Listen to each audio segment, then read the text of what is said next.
buenos días, mi nombre es Erika Zapata, periodista y otra campesina como ustedes. Gracias por estar pendientes de nuestro contenido cada mañana. Bienvenidos a la finca de hoy. En esta ocasión los saludo desde este predio que pertenece a la familia Cardona Ramírez, exactamente a Orney y Jimena. Se dedican a diferentes actividades agropecuarias, tienen siembra de mandarina, limón y también están implementando otro tipo de productos, por ejemplo el aguacate y el mango. Les doy la bienvenida al capítulo de hoy.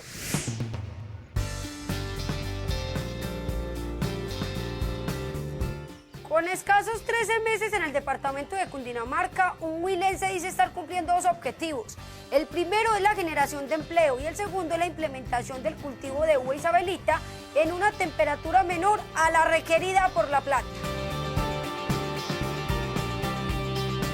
La biotecnología es una técnica que se ha venido aplicando a nivel mundial. En Colombia, sobre todo, se ha hecho uso de ella en el cultivo de maíz.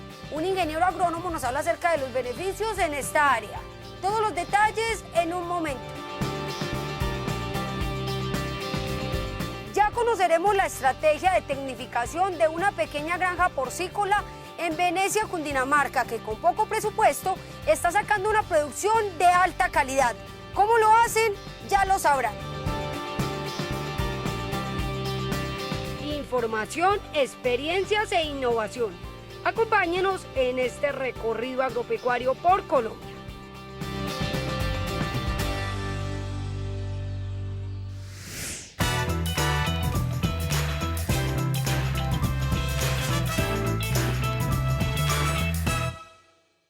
Con escasos 13 meses de residencia en Anolaima, Cundinamarca, el huilense Héctor Gómez dice estar obteniendo dos de sus principales objetivos. El primero, generar empleo, y el segundo, aportar en la diversificación de la localidad, considerada la capital frutícola de Colombia, a través de la producción de uva isabelita, planta que logró adaptar a un clima con 4 grados de temperatura inferior a los requeridos por el cultivo. Esta es una uva que viene 100% del Huila y sobre todo en estas tierras lo que no se da es lo que no se siembra. Y tiene una duración de 20, 40 años la mata produciendo. El epicentro de la innovación es la finca La Luminaria. Allí nuestro entrevistado logró que semillas de uva de donde la temperatura promedia los 23 grados centígrados se adaptaran a condiciones que no superan los 19 grados. En climas fríos también se da, sino que va a salir un poquito más ácida. Podemos hablar de una tonelada que le hemos estado cogiendo, le empieza a salir muy poquita. Y al transcurso de cada 4 meses más va produciendo, más va produciendo. La mayor inversión estaría en la logística de siembra, especialmente el establecimiento para el tutorado, lo que según él se compensa con la poca inversión en el control de plagas y enfermedades y la oportunidad que brinda de trabajar en policultivo, lo que favorece también la poca presencia de polvo en los racimos de uva y la disminución de la erosión eólica del suelo. El enmaderado, el emparrillado yo mismo lo hice, poco a poco nos da tiempo hasta de cosechar más dentro de ella, habichuela, arveja, uyama. Yo por todo el surco de la uva mando la guía, una cuerda que va bien templada que va en guaya, y esa guía alrededor le pongo cada 80 centímetros alambre bien templado. Aquí en esta área tenemos 1000 matas, están de distancia de 250 por 220 de calle, está totalmente enmaderado. A diferencia de otros lugares, aún no se ha experimentado mildeo, moho, salivazo, perla de tierra, ni pudriciones blanca ni negra, enfermedades propias de la uva. Como lo que nos ha estado atacando, que son las avispas y los pájaros. Y para los pájaros le hemos tenido CDs colgados, con el reflejo del sol ellos se aíslan. Los nutrientes que más demanda la vid son calcio, magnesio, nitrógeno, fósforo y potasio. El suelo debe ser franco-arenoso, profundo y con un pH entre 6 y 7.5. Los estudios de suelos y ahí empezamos a trabajarlo todo orgánico. Y también por el goteo abonamos, donde se contabiliza un periodo de 20 a 25 minutos y ahí sabemos de que tiene cada mata su litro de fertilizantes. También lo hacemos granulado, donde es ceniza, gallinaza, las cáscaras de huevo, todo lo de cocina. Hacemos ahí un conjunto de una mezcla. Esa mezcla se hace 8 días antes de la poda. Y después de la poda vienen unos 2 ciclos, cada 15 días. La luz solar es la artífice de la fructificación y la acumulación de azúcares. Por ello, la labor cultural más practicada cuando va finalizando el invierno y durante la menguante debe ser la poda. Las primeras uvas que hubieron salieron un poco ácidas pero en esta cosecha ya hubo más verano, entonces fue un excelente sabor a dulce de la uva. Ella cada 4 meses está produciendo, pero la clave ahí es estarla podando, entonces aquí la estamos apodando escaloneada.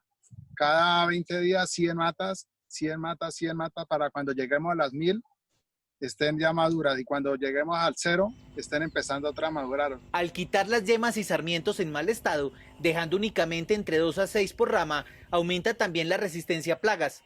La poda de hojas y brotes laterales estimula maduración, tamaño de frutos y floración, tanto que nuestro entrevistado decidió también apostarle a la apicultura mediante la instalación de 2 colmenas de abejas angelita. El tercer sueño del propietario es crear una asociación de viñadores en Cundinamarca para, según él, masificar el cultivo y la innovación. Televidentes de la finca de hoy, muy buenos días. Hoy tenemos con nosotros al señor Daniel Mayolo. Él es médico veterinario y ganadero que nos saluda esta mañana desde Argentina, específicamente en la provincia de Córdoba. Don Daniel, muy buenos días y bienvenido a la finca de hoy. Buenos días, gracias, buenos días. Don Daniel, cuéntenos un poco acerca de esa propuesta, de esa invención de una máquina para obtener leche en polvo que usted ha venido desarrollando durante el tiempo y que podría ser muy útil para las diferentes ganaderías lecheras, ya sean caprinas, bufalinas o bovinas. ¿Cómo funciona la máquina? ¿En qué consiste? Bien, básicamente es un deshidratador para instalar contiguo o pegado a la sala de ordeño. Deshidrata a polvo pequeñas cantidades, algo así como de 2 a 200 vacas, a la leche producida de 2 vacas a 200 vacas, usa la energía solar para poder deshidratar y es muy económico y sencillo, y empleamos leña para hacer calor o el sol para proporcionar el calor. Obviamente evaporamos con calor y necesitamos un poquito de energía eléctrica que podría andar entre 2 y 3 kVA, digamos 2 o 3 kilowatts. Con eso, y esta cápsula es una cápsula que funciona en vacío, hace todo el sistema, recibe la leche, la filtra, la pasteuriza, le quita la grasa si fuera necesario y empieza a evaporarlo en una etapa, y en la segunda etapa lo evapora y lo concentra y después recupera el sólido en forma de fragmentos y se le agrega también un emulgente que se llama lecitina para que se disuelva más rápido. ¿En qué beneficiaría? Digamos, esto obviamente sería una máquina deshidratadora de leche en la que el productor en su finca puede obtener o guardar de pronto parte de su producción para obtener leche en polvo, ¿cierto? ¿Cómo lo beneficiaría él productivamente, en ganancias, pues digamos con su producción específicamente?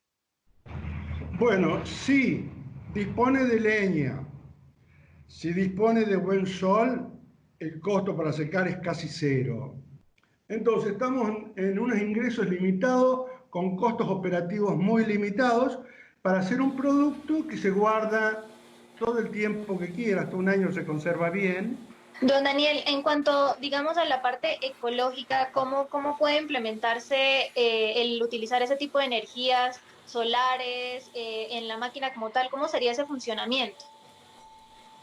Muy buena pregunta, muy buena pregunta. Esta máquina, como deshidrata bajos volúmenes, lo podemos hacer a bajas temperaturas también. Conseguir la temperatura, para eso necesitamos un flujo continuo de agua o aceite a 100 grados. Ahora, tenemos la opción A. Si deshidratamos con el sol, que nos calienta un termotanque solar o un termotanque a leña u otra fuente de energía económica disponible, bajamos los costos y tenemos agua caliente. Con el agua caliente evaporamos porque calentamos la leche o el suero y después hay muchos ventiladores adentro, hay un flujo de aire, es una cápsula cerrada hermética, entonces con calor, mucha turbulencia aérea de aire desecante y vacío, tenemos los factores necesarios para quitarle el agua a la leche o al suero. Para que no represente una inversión muy alta a los ganaderos, nuestro entrevistado recomienda que las industrias estudien la propuesta del modelo para construirla directamente en Colombia.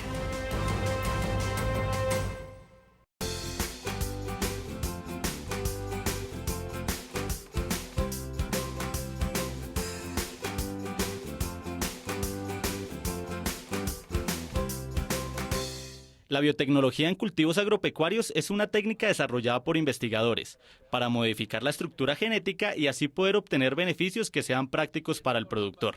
Colombia es el país de América Latina que más implementa esta técnica en los cultivos, pues cuenta con aproximadamente 22 millones de hectáreas cultivadas bajo este método. De tecnologías como la biotecnología, el agricultor hacía aplicaciones para controlar los insectos, pero cuando controlaba los insectos ya había un daño. Y cada vez que aplicaba había un daño, eso es lo que llama daño acumulado. Entonces eso representaba mucha menor producción. En Colombia, esta técnica se ha implementado en diferentes cultivos, en especial en el sector de los granos, donde el maíz sobresale con respecto a otros productos, pues al implementar la biotecnología en esta siembra, un productor puede obtener un 35% de rendimiento mayor con respecto a un cultivo convencional, debido a que esta semilla le proporciona seguridad a la planta por las modificaciones genéticas que tiene, la cual la hace resistible a cierta clase de plagas. Dentro de la parte de las modificaciones que se le han hecho es que a estas plantas de maíz se le han puesto al maíz genes que producen una proteína que le causa daño a los insectos lepidópteros, como los gusanos belloteros que comen hojas. Hoy en día este cultivo tiene esa clase de proteínas y el cultivo se está defendiendo de estos insectos sin necesidad muchas veces de hacer ninguna aplicación de insecticidas. La biotecnología se utiliza para resolver distintos inconvenientes que presente un agricultor al momento de establecer su cosecha, como el fitomejoramiento, que le puede ayudar a elevar y estabilizar el rendimiento, mejorar la resistencia de la planta al momento de enfrentar plagas, aumentar el contenido nutricional del fruto y que éste pueda soportar condiciones abióticas adversas como sequía y frío. La otra parte importante de la biotecnología es que este cultivo genéticamente se ha modificado para que tolere algunas dosis de herbicidas. ¿Qué es lo que quiere decir eso? Que se puede hacer la aplicación sobre el lote, sobre el cultivo, controla la maleza, pero no me mata el cultivo. Es la tolerancia que tiene el herbicida, ¿no? Entonces podemos aplicar total el herbicida y controlamos bien la maleza y esto lo que nos hace es que nos da un mayor rendimiento y un mejor control. En términos de rendimientos económicos que presenta la biotecnología para un productor de exportación de maíz en Colombia es favorable, ya que al momento de implementar este tipo de técnicas en el cultivo se puede llegar a cuadruplicar la ganancia, pues se estima que por cada dólar invertido en una semilla transgénica, el retorno de capital es de $3.90, es decir, alrededor de 12.500 pesos colombianos. Un productor que realiza una siembra convencional de maíz cosecha cerca de 2,8 toneladas por hectárea. En cambio, un agricultor que implementa la biotecnología en su cultivo llega a cosechar cerca de 7,76 toneladas por hectárea. El agricultor que adopta a sembrar biotecnología rara vez se devuelve y cuando se devuelve lo hace, pero regresa porque no le da el resultado que él esperaba. Entonces, la biotecnología llegó, la adoptó el agricultor y se quedó. El agricultor se quedó con ella, porque para él es mucho más fácil hoy hacerlo. Con la implementación de la biotecnología, este ingeniero agrónomo resalta que la productividad de un cultivo puede ser más competitiva, ya que estas semillas han permitido un aumento de eficiencia en los cultivos de maíz, debido a que la siembra presenta un mayor control de plagas por la condición genética de la planta, razón que repercute en la disminución de costos en el productor, pues no va a necesitar de la implementación de fumigaciones constantemente. Visualmente podemos ver en este cultivo que si ustedes entran ven que las hojas están sanas, no tienen comidos de insectos. Esa es la visual para reconocer que genéticamente pues tiene unas proteínas que lo están defendiendo.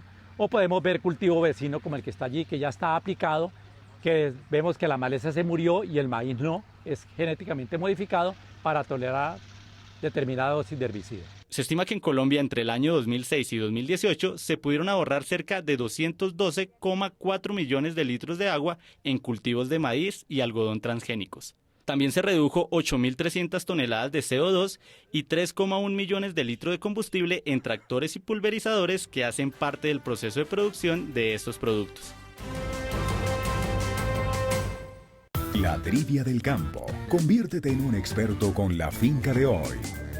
Pregunta: la enfermedad bronquitis verminosa ataca principalmente a ovejas, B, conejos, C, bovinos. Piénsalo bien y descubrirás la respuesta correcta.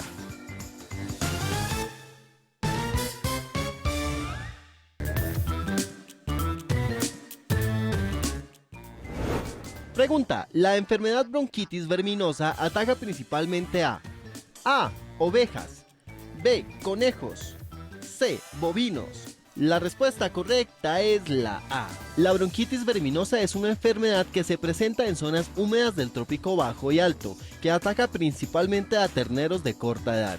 Los animales presentan tos seca y repetitiva, edema en el pecho y pérdidas de peso.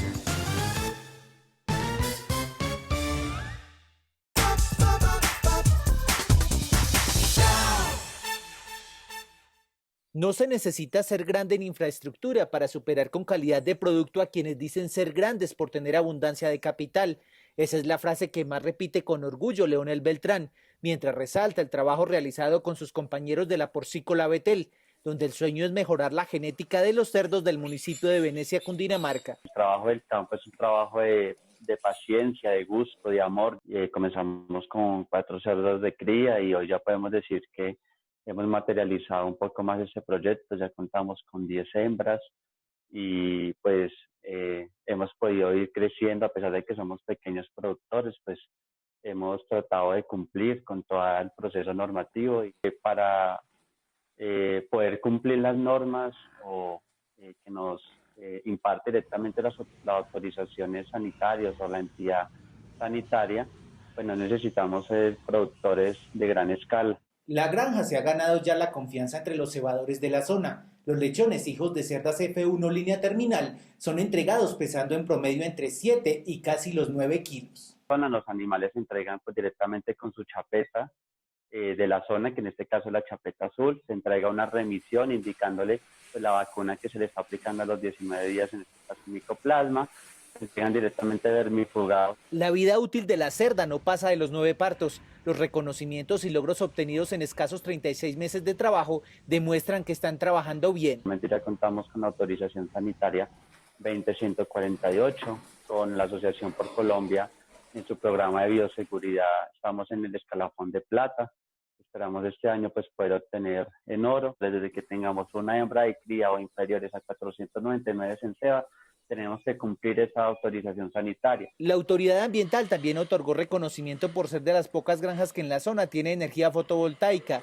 De esta manera, la tecnificación no se limita únicamente a tener infraestructuras lujosas, se convierte en un hábito diario, en un trabajo de estandarización de procesos y protocolos en pro de la calidad. Al llevar registros de alimentación, registro de ingreso y salida de personal, registro de ingreso de concentrado, registro del plan de aplicación de medicamentos veterinarios, porque la mayoría aplicamos, pero no respetamos esos tiempos de retiro. Más que la producción, el objetivo de la granja es garantizar bienestar y adaptación del animal al clima.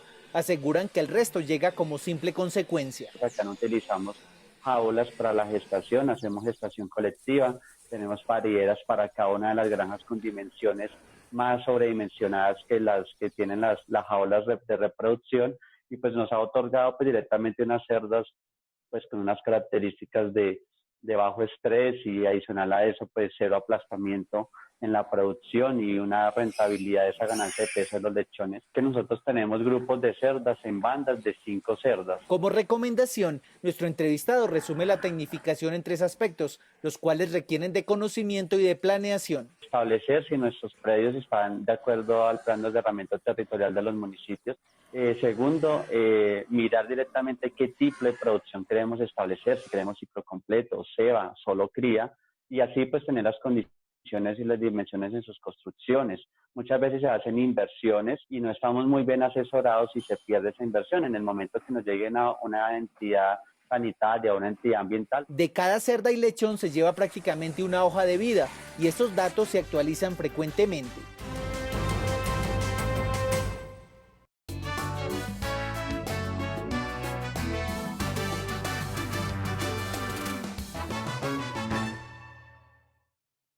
Mejorar la producción agrícola e incrementar la sostenibilidad son pilares de los cultivos genéticamente modificados. En el último año, Colombia sembró un total de 101.188 hectáreas de cultivos transgénicos, lo que representó un incremento del 15%. Hablamos con María Andrea Uzcategui, directora ejecutiva de Agrobio, Asociación de Biotecnología Vegetal, sobre el rol de estos cultivos y su crecimiento en el país. Bueno, el rol de los cultivos transgénicos en Colombia es muy importante. Nosotros tenemos hoy en día dos cultivos principales, son el maíz y el algodón. El maíz, bueno, es un cultivo básico de la canasta familiar. Aunque no producimos todo lo que el país necesita, cada día son más agricultores que le apuestan a esta tecnología y en donde encontramos mejores rendimientos, mayor protección de las cosechas y básicamente beneficios para el agricultor, el medio ambiente y el consumidor. Más o menos el 90% de la producción de algodón en Colombia es algodón genéticamente modificado. Bueno, año tras año los cultivos genéticamente modificados se han incrementado en el país. 2007 se empieza a sembrar las primeras semillas con tecnología transgénica en el país y al 2019 ya tenemos más de 82.000 hectáreas de maíz genéticamente modificado o transgénico como se conoce, que se siembra en 24 departamentos del país. Y algodón tenemos al 2019 12.000 hectáreas aproximadamente sembradas, como te digo, 90% de los algodoneros o de la producción de algodón es algodón transgénico y se siembra en 6 departamentos del país. ¿Cuáles son esos 6 departamentos, María Andrea? Tolima, Córdoba, Huila, Valle del Cauca, La Guajira, Cesar y Sucre.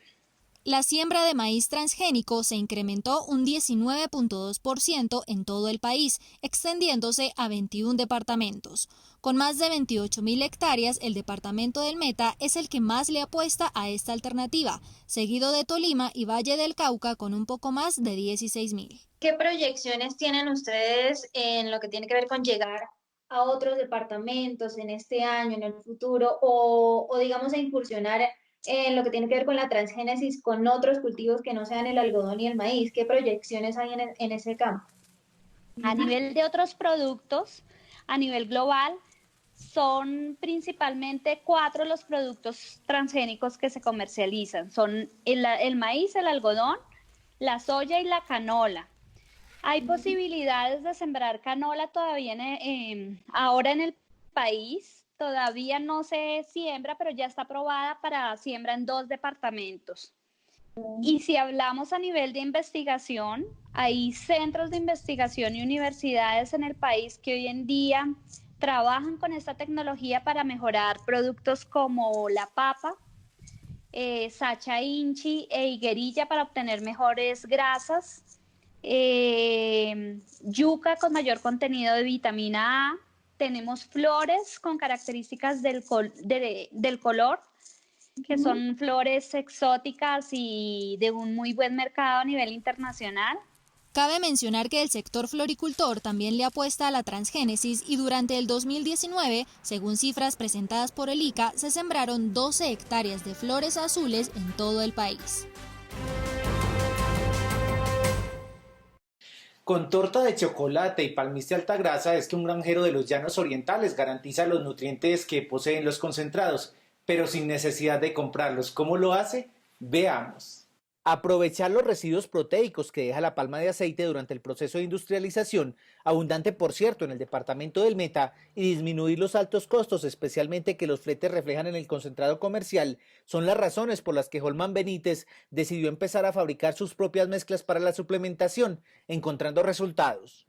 Aporta unos buenos nutrientes al animal a un bajo costo. La reducción viene siendo de un 40%. Sí, los resultados los ve a los 8 días. Ya empiezan a ver de que el animal pues cambia su pelaje, son más fornidos, de mayor apetito, son animales sanos. Este producto que nosotros manejamos es una materia prima, en el cual hay que mezclarlo con otros componentes para que le aumente la proporción de proteína y el porcentaje de grasa. Holman compara esos residuos de la palma aceitera con la ya conocida torta de palmiste rica en energía.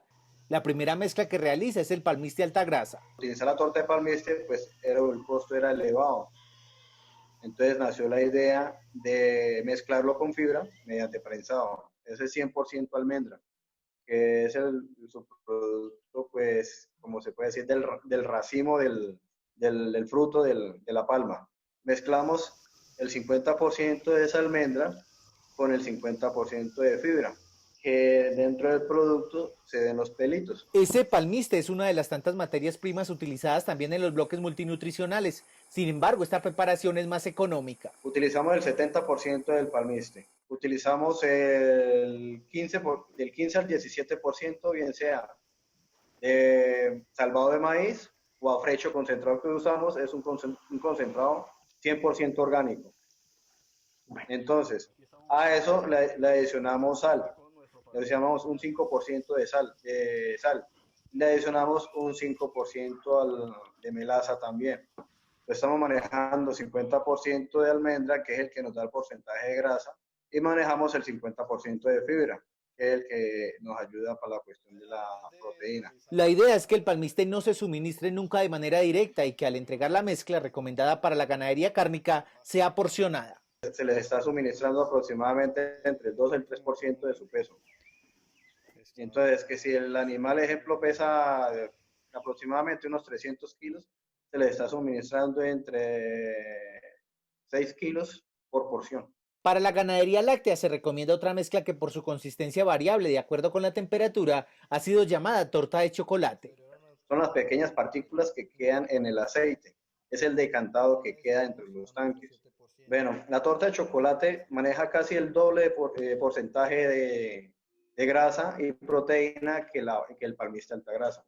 Por eso este producto es más costoso. Se le puso de chocolate pues por el olor, obviamente cuando hace calor se derrite, y cuando está, digamos, el día fresco, está duro.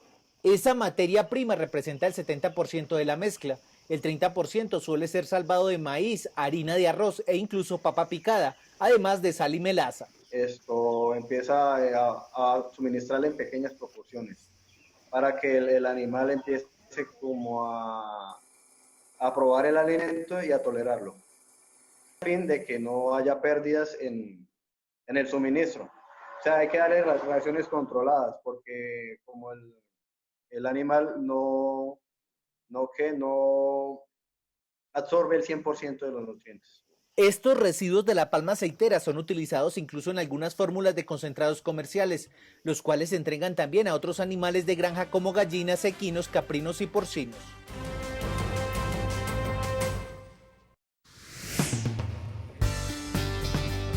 Al regreso, hablaremos sobre una técnica de uso de concentrados en lecherías y veremos cómo se puede mejorar la producción de huevos criollos. Continuamos con nuestro recorrido agropecuario.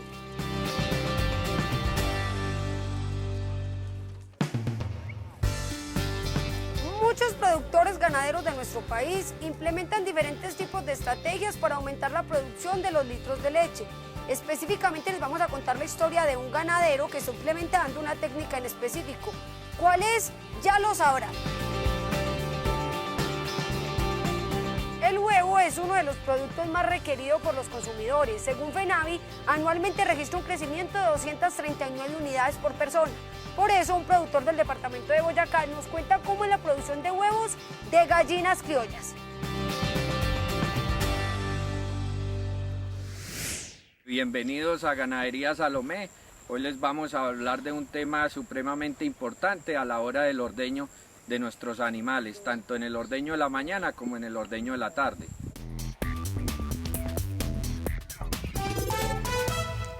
En la ganadería Salomé se manejan 55 animales para lechería. En busca de incrementar la producción diaria por vaca, se dejó de suministrar el concentrado puro en los dos ordeños. Ahora el suplemento se humedece en agua y melaza, aumentando así la palatabilidad y aportando más energía. En un momento de nuestra ganadería llegamos a hacer algunos cambios. Uno de ellos fue la forma de implementar nuestros concentrados a la hora del ordeño. La forma de suministrar el concentrado es agregándole 2 litros de aguamiel por 3 kilos de concentrado. En la finca se manejan vacas Holstein, Jersey, Yearholt y Girolando para combinar calidad y cantidad de leche a nivel general. Con todos los animales, sin excepción de raza, se maneja la técnica del concentrado de la misma manera y en todas se ha visto el incremento de litros de leche. Para la técnica disponen de 70 a 80 litros de agua y agregan 5 a 6 kilos de melaza. A esta mezcla le denominan aguamiel. La cantidad de concentrado que nosotros suministramos a nuestras vacas es dependiendo la cantidad de leche que ellas nos dan. Una vaca promedio de 20 litros se le da por cada 4 litros de leche 1 kilo de concentrado en cada ordeño. Tanto en el ordeño de la mañana como en el ordeño de la tarde ya se hace el control de la leche y asimismo se le suministra en los ordeños. Para entenderlo con un ejemplo, a una vaca que produce 20 litros de leche se le proporciona 5 kilos de concentrado en cada ordeño y para humedecerlo se agregan 2 litros de aguamiel por cada 3 kilos de concentrado. Es decir, que la mezcla específica para ese animal sería 3.3 litros del líquido y los 5 kilos del suplemento. Desde que se empezó a implementar el tema de los concentrados, humedeciéndolos a la hora del ordeño, nuestros animales cambiaron la producción, obteniendo unos resultados muy exitosos. Un promedio de cada animal nos subió la leche de 4 a 5 litros por día. Entonces esto nos lleva a darnos cuenta que la función de humedecer el concentrado funciona. Y antes de darlo nosotros manejábamos un concentrado seco y la producción era un promedio baja. Y ya se implementó y esto nos ha funcionado muy bien. Anteriormente la finca tenía una producción diaria de 350 litros de leche. Ahora el promedio está cerca de los 500 litros. Carlos Vargas, su propietario, agrega que la técnica del concentrado humedecido, las mejoras en las praderas y una doble fertilización de potreros les ha permitido obtener dichos resultados. Invito a nuestros ganaderos a que implementen esta clase de concentrado en sus ordeños, en sus ganaderías, ya que esto nos lleva a que tengamos una cantidad de leche superior a la que siempre mantenemos en nuestras ganaderías. Ustedes saben que siempre en las lecherías se debe que mantener cantidad con calidad y esto es un producto que está dando muy buenos resultados. En los análisis de sólidos totales, la leche producida en la finca ha logrado niveles de proteína de 3.5 y de grasa de 4.4.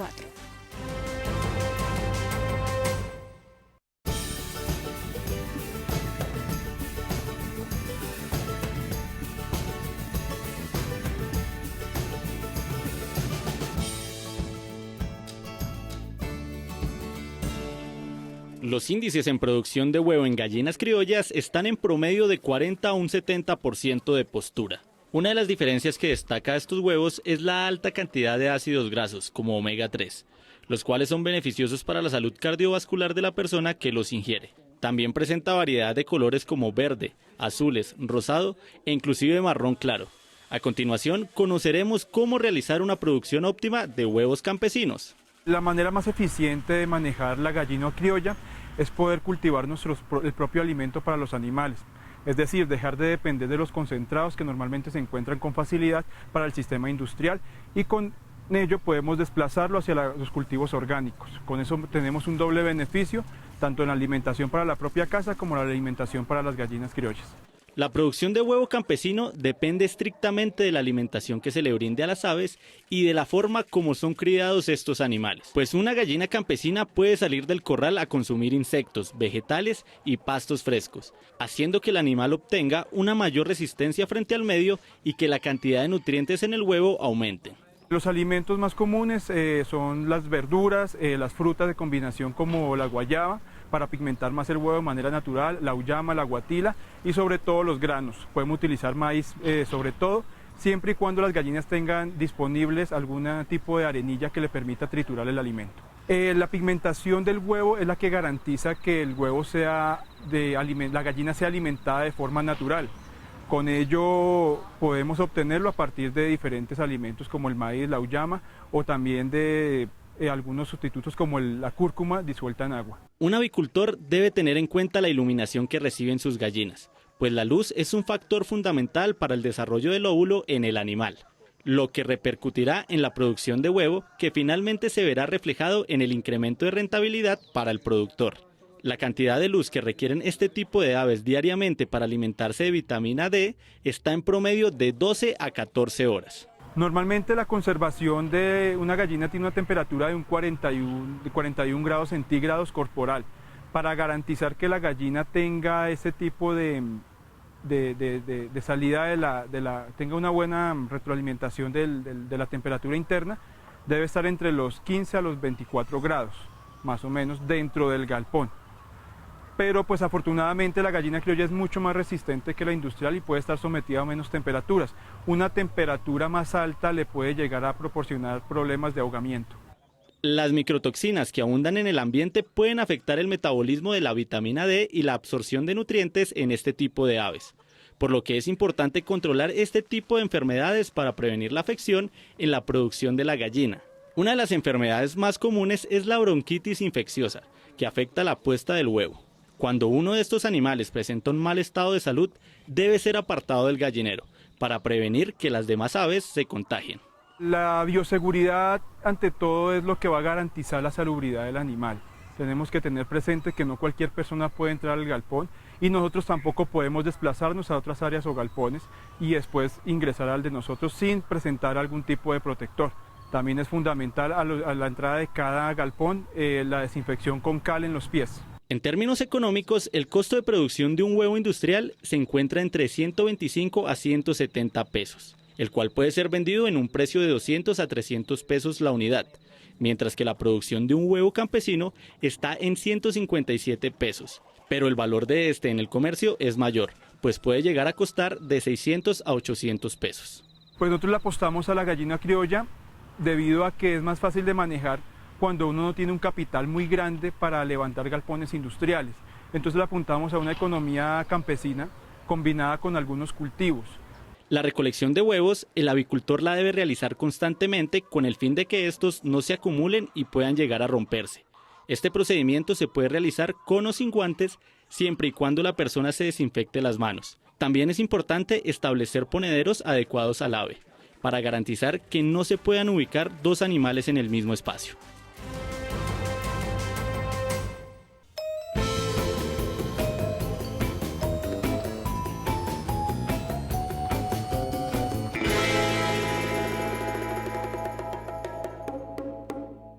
Como una gran oportunidad económica, generación de empleo y potencial curativo e investigativo, ven los empresarios que aprovecharon la normatividad expedida en 2017 por los Ministerios de Salud, Justicia y Agricultura para sembrar cannabis medicinal en Colombia. Aquí teníamos un recurso, teníamos una planta que Dios crió con una habilidad de curar increíble, en que nosotros realmente no la estábamos utilizando correctamente. Que en todo el mundo estamos en un proceso de cambio de visión de lo que antes era considerada la planta que mata a la planta que cura. Y un producto que en su momento era un producto ilegal del mercado negro se vuelve ya un producto medicinal del mercado legal. Nuestro entrevistado hace parte de la primera empresa autorizada en el país para sacar aceite, extractos y derivados medicinales del cannabis, con una capacidad anual de 265 toneladas procesadas de cannabinoides, los cuales se encuentran únicamente en las flores hembras. La empresa está ubicada en Río Negro, Antioquia, y tiene una extensión de 12.1 hectáreas sembradas. Los cannabinoides se desarrollan en unos pelitos que se encuentran en la parte externa de la flor, que llamamos de tricomas. Esos tricomas tienen unas glándulas. Adentro de esas glándulas se encuentra un aceite que tiene una composición de terpenos y cannabinoides. Y dentro de los que ya conocemos, son más de 100 cannabinoides ya descritos por científicos en todo el mundo, de los cuales 3 o 4 principales son considerados como medicinales. Este es quizá el cultivo más vigilado. En torno a él, desde 1986, se han expedido 2 leyes, 2 decretos y 5 resoluciones. También hay monitoreo constante del ICA y el Fondo Nacional de Estupefacientes. El marco legal de Colombia no permite la comercialización de la flor de cannabis como tal. Lo que se comercializa a nivel farmacéutico o a nivel medicinal es un extracto de la flor de cannabis en su forma de aceite o un aislado purificado, como hacemos con el CBD, que es cristalizado en una formulación, sea ella cosmética, en cremas, ungüentos, etcétera, o en gotas o en pastillas. La norma divide la planta entre psicoactiva y no psicoactiva de acuerdo con los niveles de tetrahidrocannabinol. Por eso a cada variedad se le realiza un análisis técnico por cromatografía de las características químicas de sus compuestos. A los productores se les reglamentó en grandes, medianos, con capacidad de realizar transformación, y pequeños. Estos últimos son quienes cultivan la planta en áreas inferiores a los 5.000 metros cuadrados.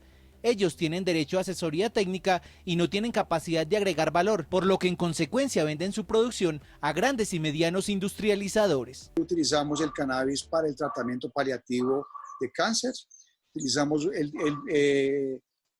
cannabis para el tratamiento de epilepsia, y la utilización más grande en el mundo hoy por hoy es para el dolor, ¿sí? El dolor, especialmente el dolor crónico. Hay otros componentes en el cannabis también que son muy importantes como antiinflamatorios. Según los expertos, el potencial del cultivo en Colombia está dado por los aspectos ambientales como el fotoperiodo, es decir, 12 horas luz y 12 horas de oscuridad. En otros países como Canadá no tienen esa ventaja de la eterna floración. La planta no soporta temperaturas por debajo de 0 grados. Naturalmente se tarda 9 meses desde la germinación para llegar a la floración. Su mayor productividad se obtiene bajo invernadero, donde mediante clonación logra floración en escasas 15 semanas. Allí se siembran hasta 30 plántulas por metro cuadrado, dependiendo de la variedad. En el país hay por lo menos 300 variedades identificadas. Hacemos una polinización o un cruce sexual, donde se derivan semillas. De esas semillas entonces hacemos la selección de las variedades más interesantes a nivel tanto agronómico como medicinal. De ahí entonces estas variedades entran a un sistema de propagación in vitro o de cultivo de tejidos, donde cogemos un pedacito del meristemo de la planta y la propagamos in vitro por un proceso de clonación. Por su similitud con la floricultura, suele aprovecharse de su experiencia y mano de obra calificada, debido a que se necesitan como mínimo 20 personas por hectárea para realizar labores como control de enfermedades y plagas, entre las que se cuentan insectos, hongos, trips, ácaros, minadores, trozadores, botritis y esclerotinia, los cuales se deben controlar manualmente, ya sea de manera biológica o con aspiradoras, para evitar trazas sintéticas en los extractos. Utilizamos hongos, bacterias, nematos, para controlar otros organismos, sea insectos o hongos, y también utilizamos extractos vegetales, como el extracto del ajo, del ají y de otras plantas, más que nada como repelentes. La mayoría de trabajo es manual y va desde el desmalece hasta la poda y la cosecha, consistente en cortar los tallos desde la base, extraerles las flores y llevarlas a secado en bodegas de ambiente controlado donde permanecen 7 días. Luego pasan a un proceso de industrialización mediante la utilización de máquinas extractoras que funcionan con CO2 o etanol.